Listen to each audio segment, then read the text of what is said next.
Cricket जगत रे काना खबर रही जे आशा देखमान। राजकोट खेली 30-20 रे इंग्लैंड 26 रन जीति 5 मैच टी20 सीरीज रे 2-1 रे रही भारत। इंग्लैंड के बेसी हल्का नवारू मैचटा हारी भारत।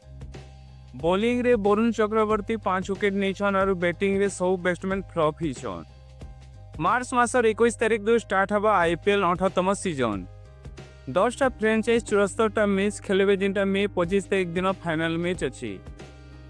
आईपीएल 2025 रे कौनसी रूल चेंज नहीं हुए, इनफैक्ट प्लेयर रूल भी रहबा।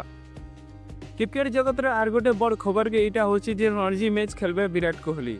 विराट कोहली 12 वर्ष पर ई मैच आर थोड़ी खेलुछन। विराट कोहली दिल्ली टीम रू खेलबे रणजी ट्रॉफी जेंटा आइस बधोनी कैप्टन अछन। बीसीसीआई रूल अनुसार सब प्लेयर के अब घरोई क्रिकेट खेलबार बाध्यतामूलक अछि। चैंपियन ट्रॉफी ऊपर आर गोटे बड़ न्यूज इटा से जसप्रीत बुमराह के खेलबार कम चांस अच्छे बोली रिपोर्ट आसी। ऑस्ट्रेलिया संगे टेस्ट खेलबा बेले जेंटा कि जसप्रीत बुमराह के आघात लगिथिला एछन तक भी भल नहीं हेबार तार। जसप्रीत बुमराह न्यूजीलैंड डॉक्टर रे जेंटा चिकित्सा चली से ई पर्यंत फिट नहीं हेबार तार फिट हेले जी करी चैंपियन ट्रॉफी खेलबे बोली आशा करा जाउछि।